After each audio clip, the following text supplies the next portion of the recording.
اور پورے 3 مہینے بعد میں اسے سادگی سے بیاہ کے لے آیا۔ میں نے اس کی امی کی ساری التجائیں مسترد کر دیں۔ وہ اس کی شادی بہت دھوم دھام سے کرنا چاہتی تھی، مگر مجھے کسی دھوم دھام کی ضرورت نہیں تھی۔ یہ سب خوشی کے اہتمام ہوتے اور میں خوش نہیں تھا۔ شادی کی رات اپنے کمرے میں جانے سے پہلے امی نے مجھے کہا، مہرین بے قصور ہے اسود، اس کی غلطی نہیں ہے، اس نے کچھ نہیں کیا، تم اس پہ کوئی زیادتی مت کرنا۔ جو ہو چکا ہے اسے بھول جاؤ، وہ اب تمہاری بیوی ہے، اس کی عزت اور محبت کرنا تمہارا فرض ہے۔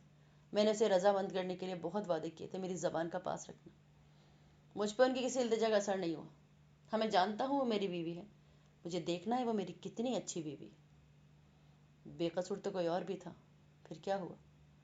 اسود، اماں نے میرا بازو پکڑ کر مجھے کیا یاد دلانے کی کوشش کی۔ آپ فکر نہیں کریں امی، وہ زندہ رہے گی، اسے کچھ نہیں ہوگا، میں اسے قتل کرنے کی حماقت نہیں کروں گا۔ میں نے ان کا ہاتھ اپنے ہاتھ سے ہٹاتے ہوئے تسلی دی۔ پھر میں کمرے میں آ گیا۔ وہ سر جھکائے اور اسی جوڑا پہنے بیٹھی تھی جہاں میں نے مشال کو دیکھنا تھا، اور مشال اس وقت تو کہاں تھی، وہ قبر میں تھی۔ میرا خون کھول رہا تھا، میرا دل چاہ رہا تھا میں اسے گلے میں پھندا ڈال کے اسے چھت سے لٹکا دوں، جب تک اس کا سانس بند نہ ہو جائے۔ مگر مجھے کچھ اور کرنا تھا۔ یہ وہ کمرہ ہے جہاں آنے کی خواہش شاید تم نے کبھی نہ کی ہو، مگر جسے یہاں آنے کی خواہش تھی تم نے اسے قبر میں پہنچا دیا۔ میں نے اس کے سر سے دوپٹہ اتار کے پھینک دیا۔ اس نے مجھے دیکھا، اس کے چہرے کا رنگ اڑ گیا۔ میری جگہ تو تم شاید اسفند کو دیکھنا چاہ رہی تھی، شاید کسی اور کو۔ پتہ نہیں ہوتا تمہاری جیسی لڑکیوں کا کب کس پہ فدا ہو جائیں۔ اس نے نظریں جھکا لی۔ اس خط کو پڑھو، یہ اس نے مجھے اس رات لکھا تھا جب تم نے اسے یہ کہا کہ میں نے اسے فریب دیا ہے، اس کے ساتھ دھوکہ کیا ہے۔ میں نے جیب سے خط نکال کے اس کے چہرے سامنے کیا۔ اس نے نظریں اٹھا کر مجھے دیکھا اور خط کو پڑھنے لگی۔ اس کے چہرے کے تاثرات بدل گئے۔ میں نے ایسا کچھ نہیں کہا تھا۔ چند لمحوں کے بعد اس نے کہا، کتنا جھوٹ بولو گی، آخر کتنا جھوٹ بولو گی؟ کیا تمہیں خود سے گھن نہیں آتی؟ کوئی ایک خوبی بھی نہیں ہے تم میں، مگر خامیوں کا مرقع ہو تم۔ صرف چہرہ ہی بدصورت نہیں ہے تمہارا، دل اس سے بھی زیادہ گھنونا ہے، دماغ اس سے بھی زیادہ مکروہ ہے، اور زبان اس سے بھی زیادہ گھٹیا ہے۔ تمہارا ہر جھوٹ تمہارے چہرے کی بدصورتی میں اور اضافہ کرتا ہے اور کرتا ہی چلا جاتا ہے۔ کبھی زندگی میں سچ بھی بولا ہے تم نے، جیسے مشال بولتی تھی، لیکن سچ نے آ کر مشال کو کوئی فائدہ نہیں پہنچایا، تو اب جھوٹ بول کے بھی تمہیں کوئی فائدہ نہیں پہنچا سکے گا۔ میں تمہارے اس بھیانک چہرے کو لوگوں کے سامنے ظاہر کروں گا، میں تمہاری اصلیت بتاؤں گا۔ ایک وقت ایسا آئے گا کہ لوگ تھوکیں گے تم پر، بالکل اس طرح۔ میں نے اس کے چہرے پہ تھوک دیا۔ اس نے آنکھیں بند کر لی اور آنکھیں بند کیے ہوئے اپنے ہاتھ سے اپنا چہرہ صاف کیا۔ میں بیڈ سے کھڑا ہو گیا۔ اسود، اس کی موت میں میرا کوئی ہاتھ نہیں۔ اس رات میں نے کچھ نہیں کیا۔ اب وہ میری طرف نہیں دیکھ رہی تھی، بلکہ اپنے ہاتھوں کی پشت پہ دیکھ رہی تھی۔ آج آخری بار تم نے میرا نام لیا ہے، آئندہ اپنی گندی زبان سے میرا نام نہیں لوگی۔ جو بات مشال نے کہی ہے وہ کبھی جھوٹ نہیں ہو سکتی، کبھی نہیں۔ تمہاری تو پوری ذات ہی جھوٹ سے بنی ہے۔ تمہارا باپ بھی یوں ہی جھوٹ بولتا تھا اپنا نشہ پورا کرنے کے لیے۔ وہ کس طرح گھر گھر جا کے کہانیاں گھڑ کے سناتا تھا یہ میں اچھی طرح جانتا ہوں۔ تم بھی اسی کی اولاد ہونا۔ یاد رہے، اس کی لاش ایک گندی نالی میں پڑی پائی گئی تھی، اور تم بھی ایک دن کسی طرح سڑک کے کنارے پائی جاؤ گی۔ تمہارے باپ کو نشہ نے مارا تھا، مگر تمہیں تمہارا جھوٹ مار دے گا۔ اس زیور اور لباس کو اتارو۔ آج کے بعد تم کبھی کوئی زیور نہیں پہنو گی، کوئی اچھا کپڑا نہیں پہنو گی۔ تمہارے جسم پہ وہ لباس ہونا چاہیے جو تمہیں تمہاری اوقات یاد دلائے۔ اپنی ماں کو بتا دینا، اب نہ وہ تم سے ملنے آئے گی، نہ تم ان سے ملنے جاؤ گی۔ تمہیں میرے گھر سے صرف اتنا رزق ملے گا جس سے تم زندہ رہ سکو، تمہارا جسم ڈھکا رہے، اور کسی چیز پہ تمہارا کوئی حق نہیں ہے۔ وہ میرے خاموش ہونے پہ بیڈ سے اٹھ گئی، کمرے میں کونے پہ جا کر کارپیٹ پہ پڑ دوپٹہ اٹھایا، ڈرائنگ روم میں چلی گئی۔ میں نے فریج سے پانی کا گلاس لے کے پیا، مگر میرے غصے کی آگ ابھی ٹھنڈی نہیں ہوئی تھی۔ کچھ دیر بعد ایک سادہ لباس میں ملبوس ڈریسنگ سے باہر آئی، بہت خاموشی سے بیڈ کے دوسری طرف تکیہ لے کر کارپیٹ پہ لیٹ گئی۔ میں نے لائٹ آف کر کے بستر پہ لیٹ کر آئندہ کے لاہے عمل کے بارے میں سوچنے لگا۔ پھر میں آنکھیں بند کر کے سو گیا۔ اگلی صبح 5 بجے الارم کی آواز سے میری آنکھ کھلی۔ میں نے کمرے کی لائٹ جلائی، وہ بھی اٹھ کے بیٹھ گئی۔ 6 بجے کی فلائٹ سے تم کراچی جا رہی ہو۔ میں نے اسے اطلاع دی اور واش روم میں چلا گیا۔ 20 منٹ میں نہانے کے بعد کپڑے پہن کے تیار ہو چکا تھا۔ ڈرائنگ روم سے آ کر میں نے ایک بیگ میں اپنی چیزیں رکھی اور کمرے میں آ گیا۔ وہ اسی طرح کارپیٹ پہ بیٹھی تھی۔ صرف منہ دھو اور اپنا بیگ لے کے باہر آ جاؤ۔ میں اسے ہدایت دے کر باہر آ گیا۔ ملازم کو اٹھا کر میں نے اپنے جانے کی اطلاع دی اور اسے کہا کہ وہ ہمیں گاڑی پر ایئرپورٹ چھوڑائے۔ وہ بے حد حیران، مگر اس نے کچھ پوچھنے کی ہمت نہیں کی۔ وہ میرا بیگ گاڑی میں رکھ رہا تھا جب وہ باہر آئی۔ ملازم نے اس کا بیگ پکڑنا چاہا، مگر میں نے اسے روک دیا۔ یہ خود رکھ لے گی۔ مہرین نے گاڑی میں اپنا بیگ رکھا۔ پھر ملازم ہمیں ایئرپورٹ تک چھوڑ آیا۔ کراچی پہنچنے کے بعد میں اسے گھر چھوڑنے کے بعد سیدھا آفس گیا۔ شام کو جب میں گھر واپس آیا تو امی کا فون آیا تھا۔ وہ صبح سے بار بار فون کر رہی تھی، لیکن میں نے اپنے آفس کے پی اے کو ہدایت کی تھی کہ کوئی بھی کال میرے فون سے کنیکٹ نہ کرے۔ یہ کیا حرکت کی تم نے؟ کسی کے سامنے مجھے نظر اٹھانے کے قابل نہیں چھوڑا. کس طرح لے کے چلے گئے کراچی؟ شرم نہیں آئی تم نے؟ میں اس کی ماں کو کیا منہ دکھاؤں گی؟ اس میں شرمندگی کی کوئی بات نہیں ہے، میں اپنی بیوی کو لے کے آیا ہوں. ویسے بھی ولیمے کی کوئی دعوت میں نے ارینج نہیں کی ہوئی تھی. جہاں تک مہرین کی امی کی بات ہے، آپ ان سے کہہ دیں کہ اب وہ اپنی بیٹی کو بھول جائیں. اب مہرین کبھی ان سے نہیں ملے گی. آپ نے جب کراچی آنا ہو مجھے فون کر دیجیے گا، میں ٹکٹ کا بندوبست کر دوں گا.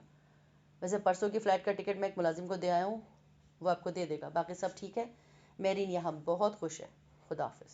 میں نے فون بند کر کے ریسیور نیچے رکھ دیا. اس گھر میں ملازم ہیں اور رہیں گے بھی، مگر ان میں سے کوئی بھی تمہارے لیے نہیں ہے. تم بھی ان سے اپنا کوئی کام نہیں کرواؤ گی، اپنا کام خود کرو گی. اپنے لیے کھانا الگ بناؤ، تمہارے استعمال کے برتن الگ ہوں گے.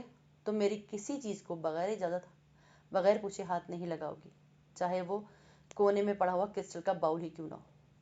میں کبھی تمہیں کوئی پیسہ نہیں دوں گا. زندہ رہنے کے لیے کھانے کی ضرورت ہوتی ہے وہ تمہیں مل جائے گی، باقی چیزیں غیر اہم ہیں. تم کبھی کوئی فون ریسیو نہیں کرو گی، چاہے گھر میں کوئی بھی نہ ہو تب بھی تم فون کے پاس نہیں جاؤ گی. اس نے سر جھکائے میری ہدایت سنی. میں اپنے کمرے میں چلا آیا. حسب توقع اگلے دن امی چلی آئیں. انہوں نے مجھے بہت ڈانٹا اور میں پرسکون انداز میں ان کی جھاڑ سنتا رہا. مجھے اس پہ کوئی اثر نہیں ہوا. میں اپنی بات پہ قائم تھا. میں مہرین کو کسی سے ملنے نہیں دوں گا، چاہے وہ کوئی بھی ہو. میں نے انہیں مہرین پہ عائد کی جانے والی پابندی کے بارے میں بھی بتا دیا تھا. کچھ دیر تک وہ سکتے میں بیٹھی رہی. تم یہ سب کچھ کرنے کے لیے اس سے شادی کرنا چاہتے تھے؟ ہاں، یہی سب کرنے کے لیے میں نے اس سے شادی کی تھی. میں نے کرسی پہ جھولتے ہوئے کہا. سب میری وجہ سے ہوا. میں نے ہی اسے اس شادی پہ تیار کیا تھا. نہ میں اصرار کرتی، نہ وہ جہنم میں آتی. میں نے ان کی بات پہ کرسی پہ جھولنا بند کر دیا. اب اس پچھتاوے سے باہر آ جائیں. وہ آپ کی بات مانتی نہ مانتی، مجھے تب بھی اسے شادی کرنی تھی، چاہے زبردستی کرتا. اس کے لیے میں ہر حربہ استعمال کرتا، چاہے میں اسے کڈنیپ ہی کیوں نہ کرواتا، مگر آنا اس کو اسی گھر میں تھا. سو آپ کے اصرار نے اسے جہنم میں آنے پہ مجبور نہیں کیا. اس کا کردار اسے یہاں لایا ہے اور اسے یہی آنا تھا. اسود، تم یہ سب مت کرو. تمہیں کیا پتہ غلطی کس کی تھی اور کس کی نہیں. تم باز آ جاؤ. سزا اور جزا تمہارے ہاتھ میں نہیں ہے، صرف ایک ہی برتر ذات کے ہاتھ میں ہے. تم انسان ہو، اپنی حدود کو جان لو. اس کی طاقت، اس کے اختیار کو اپنے ہاتھ میں لینے کی کوشش مت کرو. مجھے سب پتہ ہے. مجھے نصیحت مت کریں. کون سچا ہے، کون جھوٹا ہے، کسے سزا ملنی چاہیے، کسے انعام ملنا چاہیے، اس سب کا فیصلہ ہو جانا چاہیے یا نہیں. ہاتھ کا بدلہ ہاتھ، سر کا بدلہ سر، یہ بھی ہمارے مذہب میں لکھا ہے. تو پھر جان کا بدلہ جان کیوں نہیں؟ مگر معاف کرنے والا عظیم ہوتا ہے، اور معاف کر دینا سب سے افضل عمل ہے.